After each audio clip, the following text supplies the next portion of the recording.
Mga bossing, meron tayong troubleshoot dito mga boss. Toyota Wigo 2024 model mga bossing. At ang problema nito mga boss ay palyado makina. At nagpalit na ako ng spark plug nito mga boss, ay ganun pa rin. Cylinder number 3 misfire pa rin mga boss. Ang nakalagay doon sa scanner ay injector number 3 circuit open. Yan mga boss, tinanggal ko na yung mga sakit niya. At meron siyang 12 volts at saka 2.4, lahat meron. Ang ginawa ko mga boss, ito tinanggal ko yung injector kasi ito yung sinasabi ng scanner.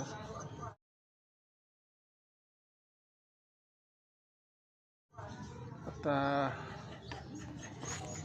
natin, ito yung number 3. Ito yung number 2. Hindi naman siya madumi or barado. Kaya ang gagawin ko nito mga boss, ang itong number 3 na to, itong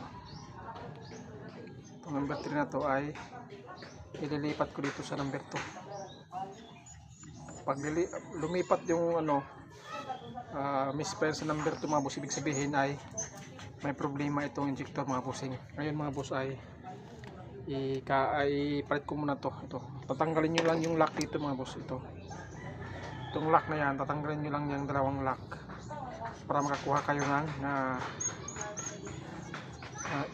pagbunot itong injector mga boss, kasi hindi yan mabubunot pag hindi yun tanggal tong lock nito. Ngayon mga boss ay tatanggalin ko na to. Ito lang muna tatanggalin yan. Yan mga boss, kain nyo lang. Yan, tanggal na. Tapos bunutin na natin tong number 3, injector number 3 ito mga boss.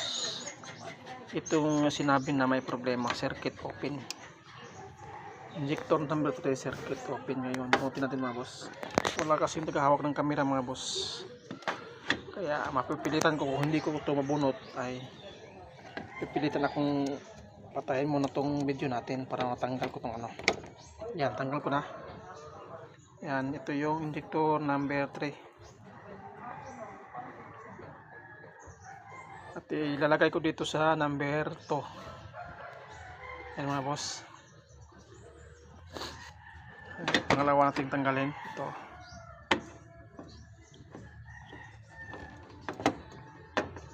Yan, tanggal ko na. Usila natin, punasan lang natin mga boss.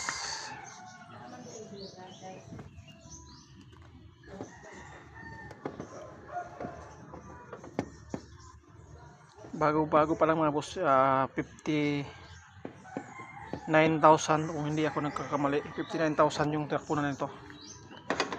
Kaya meron na siyang iniindang sakit, kaya mga boss ngayon ay tanggalin na natin.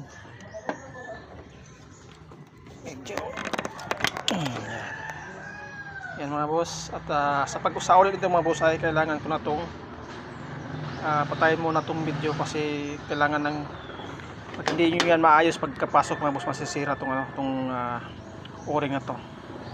Okay mga boss, ayan mga bossing, natanggal ko na, nabalik ko na lahat itong mga injector natin. Itong number 1 ay number 3, ito na sa number 2. Ang number 2 nandito na sa injector number 3 mga boss. Yan. At wag mong kalimutan mga boss, pagbalik nito doon dito sa butas nya, yan sa mga butas na yan, ay lagyan ito ng kunting langis itong mga o-ring nya para hindi masugat. Yan, lagyan natin ng mga boss, ng kunting langis. Ito na yung bagong setup ko ngayon mga boss sa aking workshop na to. Nandito na ako sa labas. Meron tayong injector tester. Maglagay lang ako ng natin mismo sa o-ring. Ayan, ito pahiran natin ng kaunting papadulas.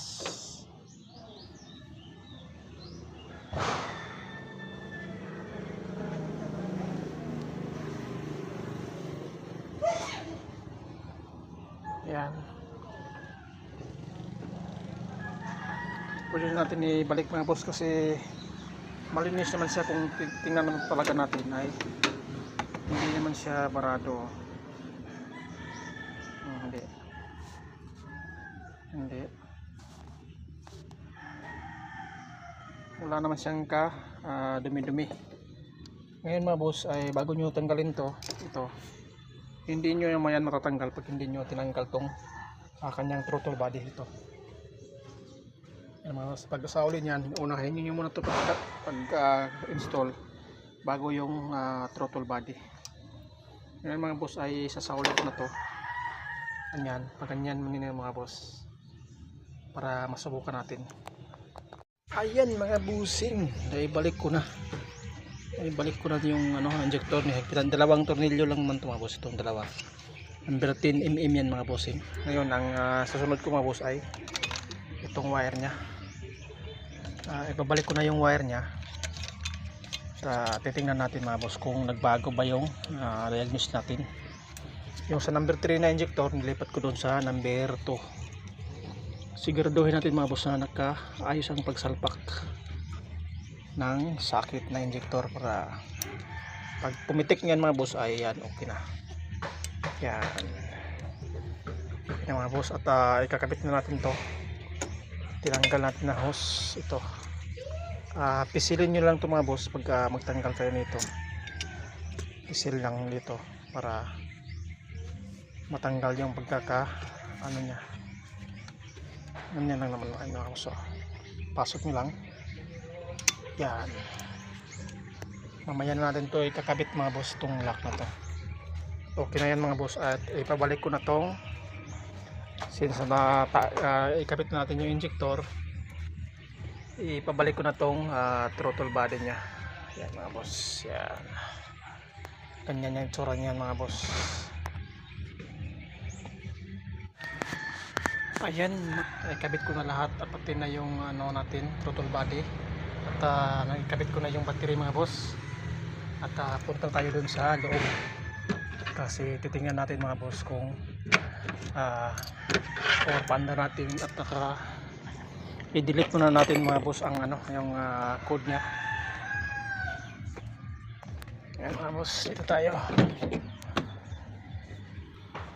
Unang natin yung susi.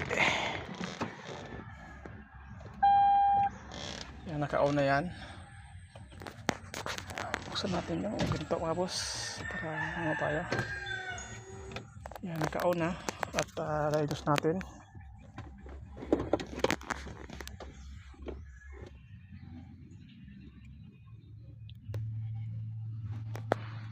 Ayun mga boss, nandito kami ngayon sa palengke. May binili na si Mrs. ng gamot.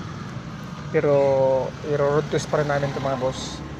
Pero naka-under naman yung sasakyan ngayon mga boss ay wala pa naman siyang misfire. Maganda yung under niya mga boss, maganda yung under ng makina. Wala namang naging problema. At saka nawala yung check engine mga bossing, wala siyang check engine. Ngayon mga boss, itatakbo ko to ng 5 kilometer mga bossing kung hindi pa siya mag-misfire kasi dito natin titingnan mga boss kung meron siyang misfire. Ayan. At i-update ko kayo mga boss pag makakuha tayo ng misfire dito sa pag-road test natin.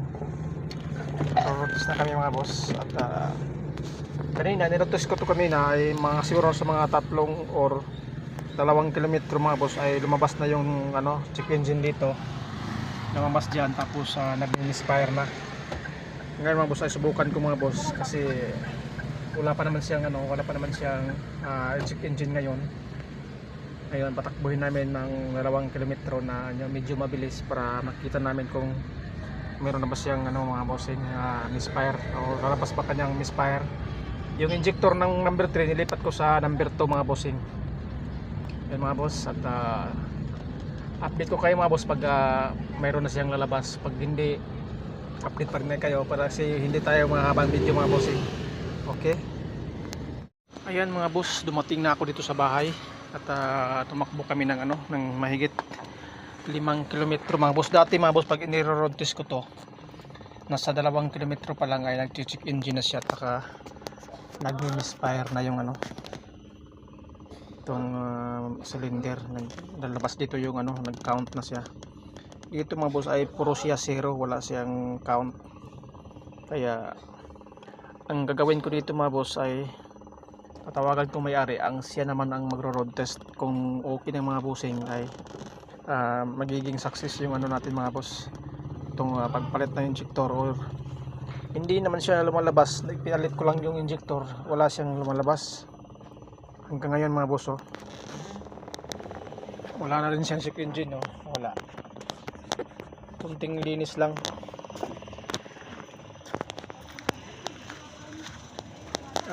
Titingnan natin dito mga boss ay hindi na siya palyado. Maganda ng kanyang tininay yung kanyang andar mga boss. Tingnan natin kung mayroon siyang mga leaking.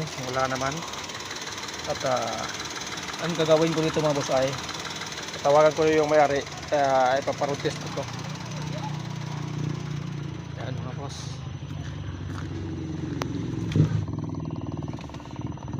Yan. Sa pag-road test nito mga boss, ito na yung pinaka-ending natin, itong pag-ano nito. Kasi wala talaga siyang misfire sa ngayon. At paparoad test natin sa may-ari. Ayan mga boss, ito na yung last natin mga bossing. Dito na yung may-ari na sasakyan mga boss. Ni-road test niya na siguro nasa ano 10 kilometers ang inabot niya. Pero mga boss, ni live stream ko ngayon, meron siyang misfire talaga. Kung maalala nyo mga boss, yung injector number 3 nililipat ko sa number 2. Yun sa number 3 pa rin mga bossing itong misfire nya. Nasa 80, maabot ng 97 misfire. Ibig sabihin mga boss, talagang ito na yung last na diagnose na ako mga bossing, sa may problema na yung yung ECU nito mga bossing. Kasi meron pa rin siyang meron pa siyang misfire. Pag mainit na yung makina niya mga boss, dyan siya lalabas pag mainit na yung makina niya.